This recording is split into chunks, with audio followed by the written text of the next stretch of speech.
You're listening to Dodge Movie Podcast. Your hosts are Christy and Mike Dodge, the founders of Dodge Media Productions. We produce films and podcasts, so this is a podcast about films.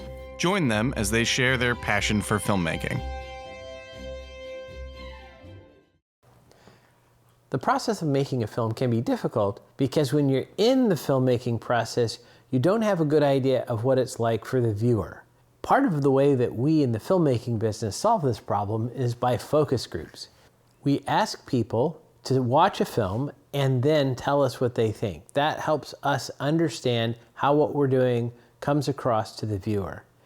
If you would like to participate in that process on one of our films in the future, please send an email to christy@dodgemediaproductions.com and let us know that you're willing to participate in a focus group. In fact, we may avail ourselves of your services in the very near future. Act now.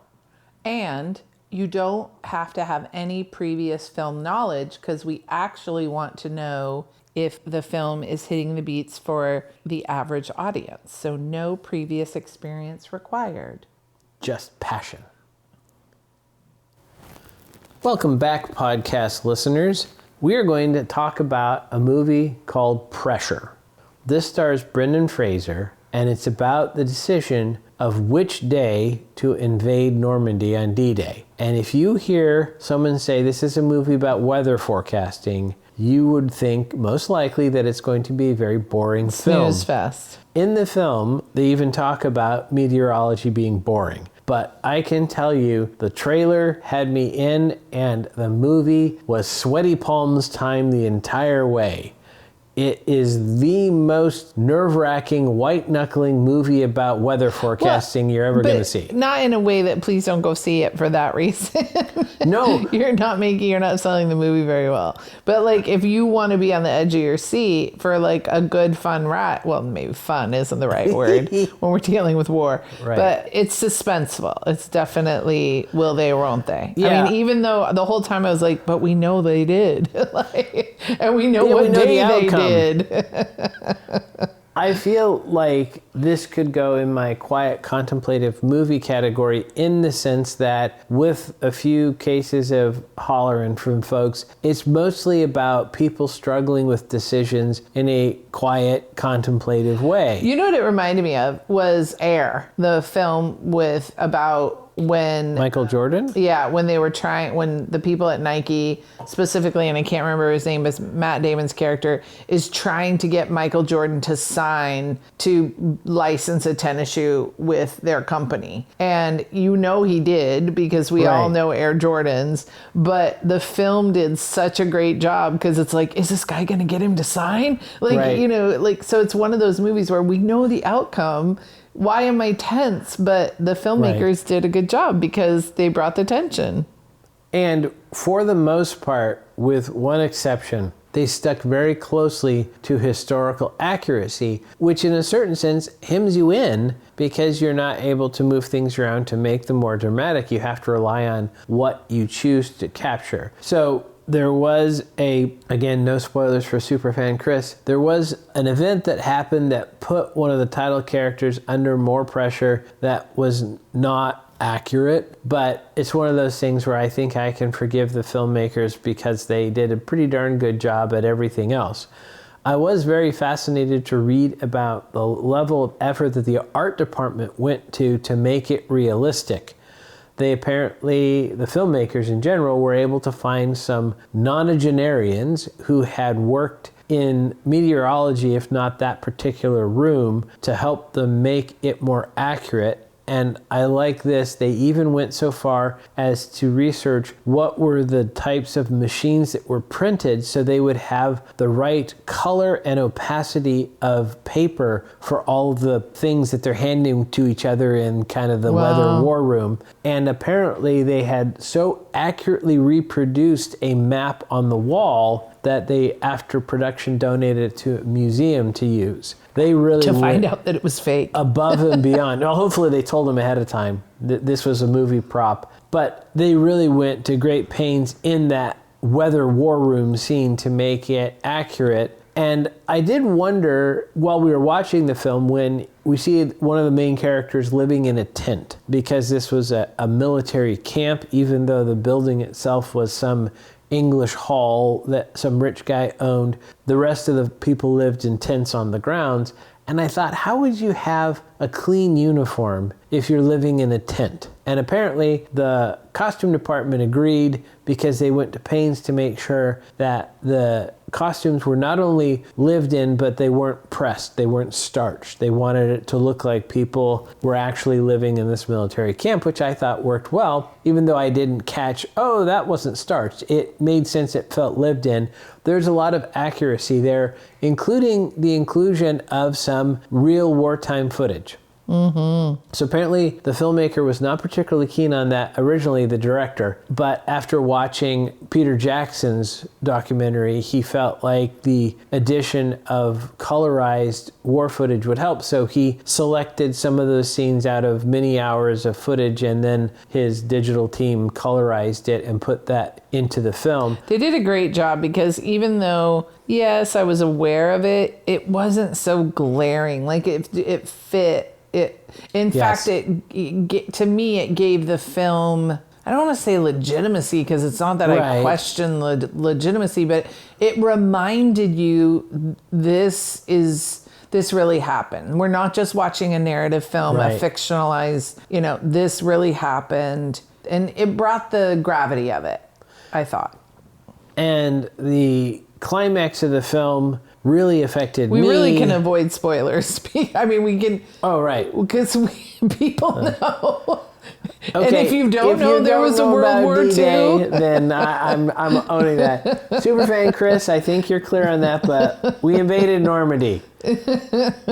But as that decision comes up, and then the day they send it, it was really emotional for me, because when I would watch war movies before, I think I more identified with the guys in the boats where the ramp goes down and you get shot by the Germans. Oof. But this time, I think because of where I am in my life and having been a leader for many years, I really felt the plight of Brendan Fraser's character of General Eisenhower and the other decision makers that are back in England in this kind of bunker, listening just to radio reports about the effects of their decision. And apparently Eisenhower, historically, it was established, he was very concerned about the responsibility he had to his troops, but he talked about 130,000 men, I think was the number he gave, that were involved in this operation. So many lives on the line for his decisions.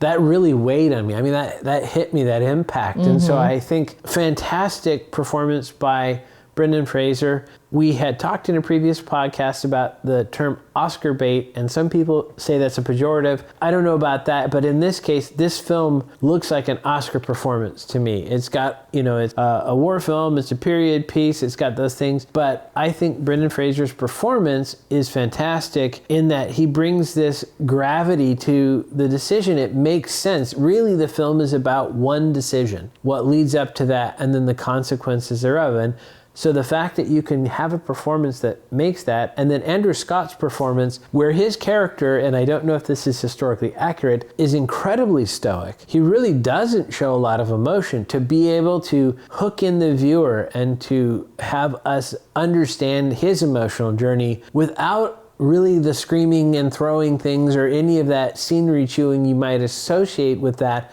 is, I think, also a really wonderful performance. And so you think about, this is, again, really about these two people struggling over the span of 3 days with a big decision. Yeah, you were mentioning that you got emotional, but I won't out this person, but we attended with a third person.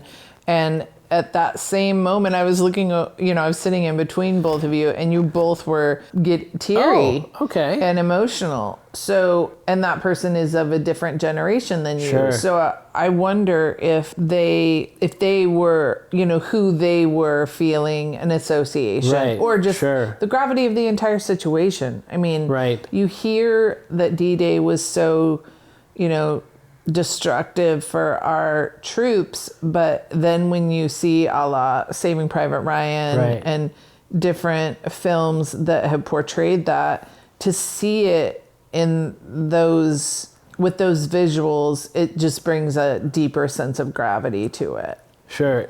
And it was an amazing logistical operation that they didn't really go into. Again, it was really about the weather. And that sounds bizarre, but as you said afterward, we don't think intuitively about the weather for these famous battles like perhaps we should. And maybe that's what they teach you at the Army War College. But that was such a critical component of this that I had never really thought of. I'd only ever heard when they talk about D-Day, the number of tanks and people and the number of casualties and all of that. But this was also an amazing thing. And then as an adult, having more experience with organizations, and then obviously filmmaking is an organizational task, to think about what it would take to coordinate that many people, that many ships, that many planes, that many tanks, and all the things that would go into this. It's an amazing endeavor. And then the responsibility that, unlike a film where no one should ever die, this is a case where you know that people, many thousands of people will die, and you're responsible for that. So that, I think, really came across to me in the film. I give credit to the art department because at no point did it pull me out of the movie to say, oh, that's not right, or is that the appropriate way to do this? It felt entirely real. They had a wonderful color palette that was uniform. All of the costumes, I mentioned previously some of the set dressing they did with the charts and reproducing various parts of that I didn't recognize, but I think it all goes into that feeling of verisimilitude.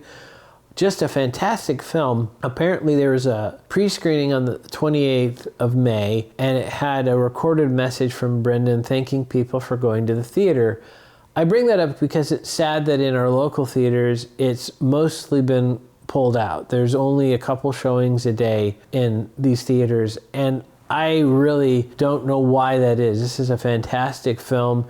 It's a good drama. It seems to me that it should have more success in theater, but is that down to promotion? Did they not push it with commercials or something? I don't know, but I really was pleasantly surprised at how much I liked this film.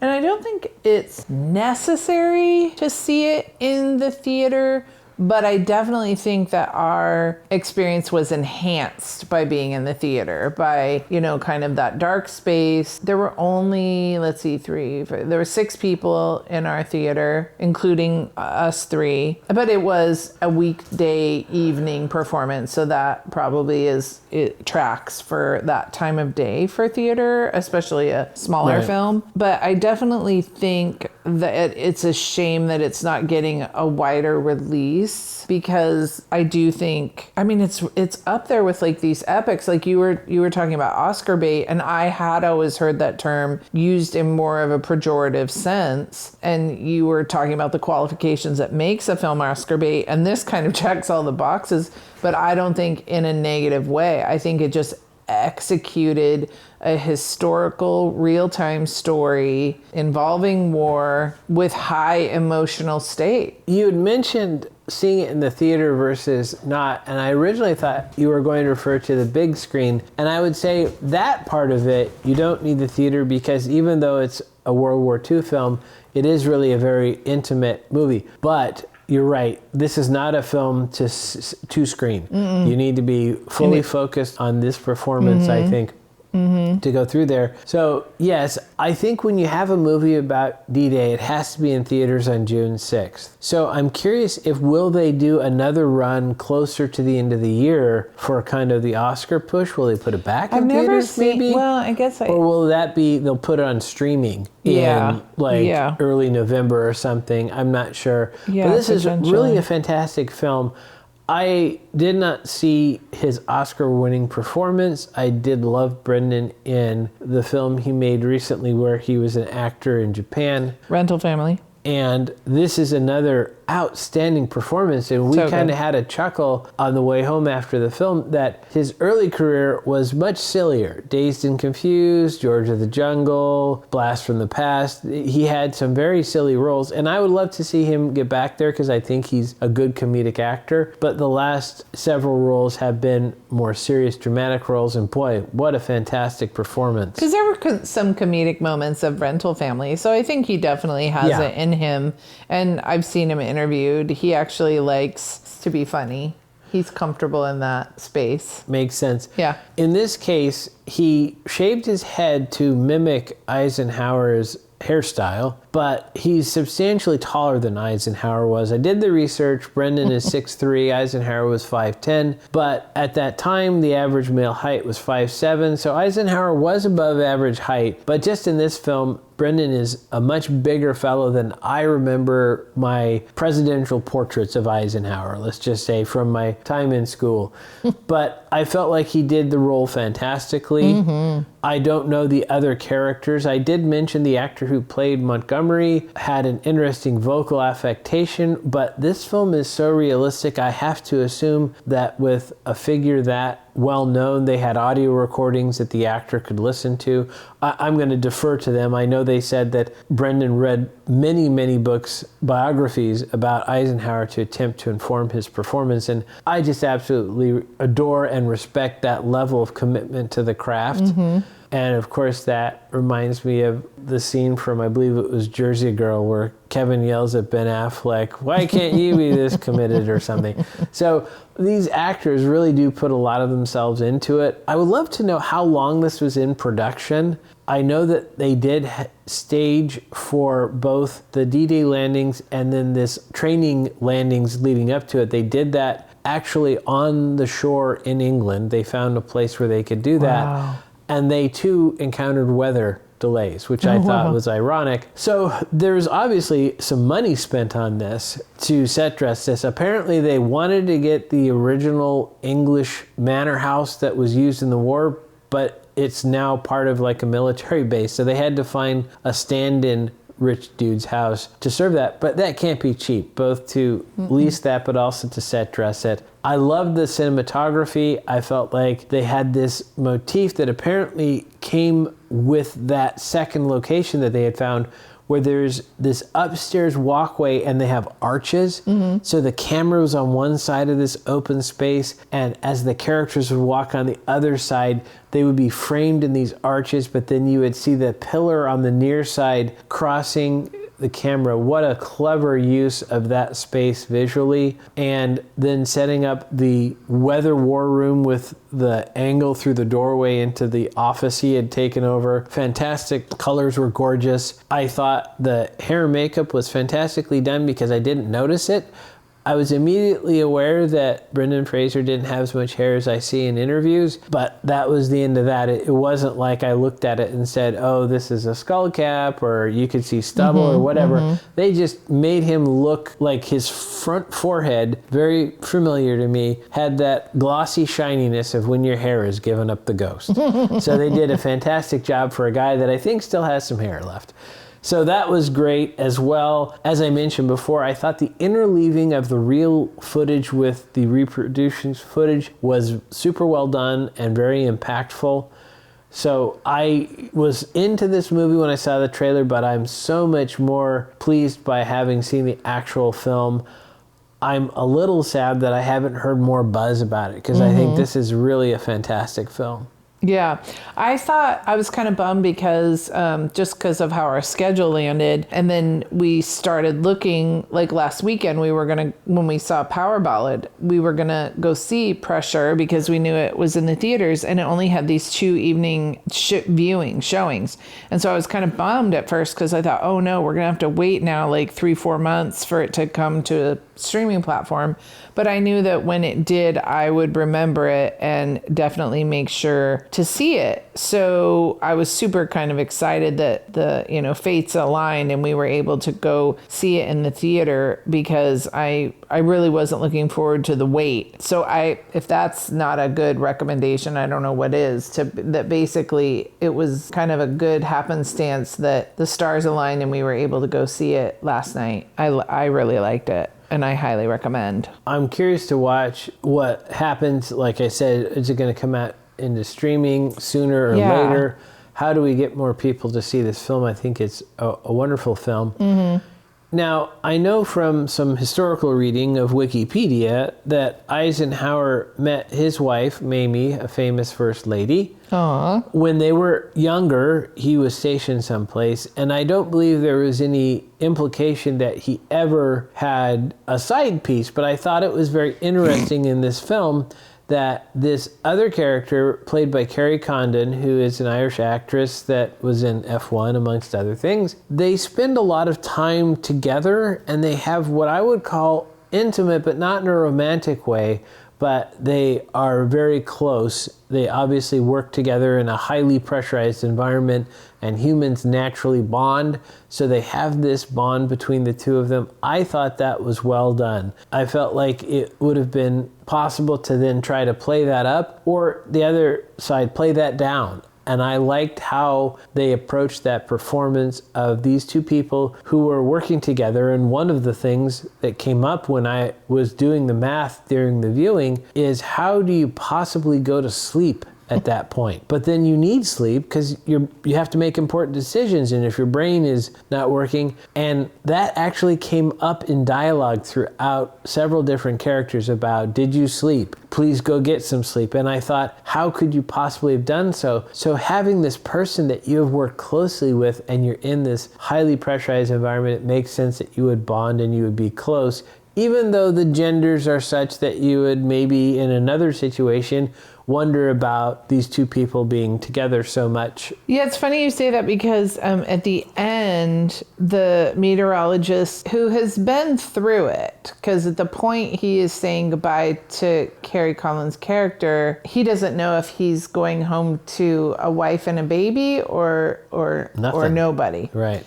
So, and he was such a stoic, contained, I can't think of another word other than tight, yes, kind of person in his personality. And they hug. And it's just like a kind of a quick coworker hug. But I just thought, in 1944, in this type of professional situation, would those two people hug? Like, it just struck me, right, not only his personality, because he was very much, and being in the military, you know, every greeting is a salute. So, and maybe a handshake, depending on rank, right, and stuff. So it pulled me out of the movie, actually, because I was like, I could see that being a reaction right now, but especially because in 1944, women, especially in the military, were probably still, even though she was the aide of the general, right, so she's very close to the top, I still felt like so let me finish my thought. I don't think those two would hug. But then I thought, but human to human, they both at that point had been through so much, and she had been kind to him. And I didn't take it as any romantic thing. No. It just pulled me out of it because I felt like I guess we don't see that expressed. And I wasn't alive in 1944, so I don't know. But it just seems like that friendly greeting of hugging is more of a modern thing. And I still question if those two, I think they would have maybe had a lingered handshake, and not, once again, not in a romantic way, but just in a, boy, we've both been through the shit. We know each other has been through the shit. Thank you for being there for me. Like, that all would have been expressed, but I still, and you know, this is a nitpicky thing that, you know, I probably have spent too much time on, but I'm just, that's the one thing that stood out to me. But I could understand, like I said, human to human, she was the only person, I think, aware of what he was going through personally. He did not share Correct. it with anyone else. That was the part that sold it for me, was when he had to step outside to deal with some bad news about what might have happened to his wife and child. She was the one that came and found him and had that knowledge and support. So that's how it landed to me. But you're right, that might be a modern sense of physical space put onto this film. But you mentioned a handshake, and right before that, earlier in the scene, he sets down a suitcase. He has one in each hand with his left hand so he can shake hands with an American meteorologist, but he shakes his hand left-handed. And in my experience, unless a person has an injured or missing right hand, everyone uses the right hand. So that was an interesting thing there. So even left-handed people. In the old days, I would say, oh, they shot it one way and flipped the film around. I wondered that too. But in the modern era, like, would you do that? Like, I mean, you could easily do it digitally, but we don't see that as much anymore. But that was an interesting thing that kind of bumped me there, was just the handshake from the left hand. There was, I think, an opportunity in this film to go in other directions, and I liked how they kept it almost to this single location. And I read that the screenplay was written in parallel originally by the playwright. He wrote the play and the screenplay at the same time. Obviously, they've modified it some for the movie, but it felt like it could have been a play. But I would love to have seen that in a performance, because we talked about the music being such a component of the tension. The score is wonderful, and it immediately kicks in and gets you on the edge of your seat. I felt like it brings that tension and that pressurization to the film. That was a key component, and the sound design, all wonderfully done stuff. I was so impressed with the filmmaking thank you for as bringing well. up thank you for bringing up the sound, because from like this first scene, you know, and I joked with the person we went and saw the movie with, like, if you read this logline, you'd think, yawn, boring movie. But immediately the music, as we're doing basically a walk and talk, it's intensifying as we're walking through these hallways, which it just cues you, like you can feel your body, like your stomach muscles or everything tensing, because you're like, what's about ready to happen? And then like at the very end, the music that accompanied the credits were spot on. So yeah, major props to the sound design people of this film. It was amazing. Which is another reason why I'm a little sad that I haven't heard more people talking about it, because I feel like this is just such a good film. I haven't seen Sam Mendes' 1917 in a while, but it did remind me of that in a little bit, in that it's a war film and also that it is so well done. And we talked in episodes about how much money Hollywood will throw at films, and some of those I'm not sure you see every dollar on the screen. A lot of times these visual effects heavy superhero films, I'm not sure if it's worth $250 million, but this is a case where I suspect the budget on this was non-trivial because of period piece and costuming and a lot of these other things. But boy, what a fantastic return on that dollar, because I felt like this was completely uniform. Everything worked together. Fantastic credit to the director. I can't say enough good things about this relative to a film that I was excited to see in the first place, but I am so glad, as you said, that the stars aligned in some weird kind of way to get us to the theater on a Monday night to see this. I think I would have enjoyed it at home, but I think I enjoyed it much more seeing it in the theater. I think maybe it's the sound, maybe it's the giant screen, maybe it's the lack of distractions, but this worked out really well for that. Mm-hmm. I'm curious to see what this director will do next, as well as what is next up for Brendan Fraser, who has become, I think, a little bit of a darling in some of his recent work, just doing fantastic stuff, and it's great to see somebody taking advantage of that and doing some really, really good work. Any final closing thoughts on Pressure? Yes, they missed a perfect opportunity. I think that the closing credits should have featured Billy Joel's song, Pressure, one of my favorites. Still the song that I remain should have been the senior class song of 1989. Right. Well, maybe Billy will call them up and he'll have that as a bonus track when you stream it from the services. An editing exercise. There you go. If only I could get footage of this movie and I could cut together the trailer with the song Pressure underneath it. That would be great. Because, I mean, I think it would pair very I do think so. Well. Yeah. Under pressure. So, Brendan, see what you can do about getting me the footage. And also, we should remind him that Dodges never stop, and neither do the movies. Some of our longtime listeners may have already gotten a sticker or two from our podcast, but if you would like the complete sticker pack so you can compare with your friends or maybe make your neighbors jealous, please send an email to Christy@DodgeMediaProductions.com requesting a sticker pack. Geography does not matter. We will ship internationally. Yes, and we understand that we have some fans in Korea.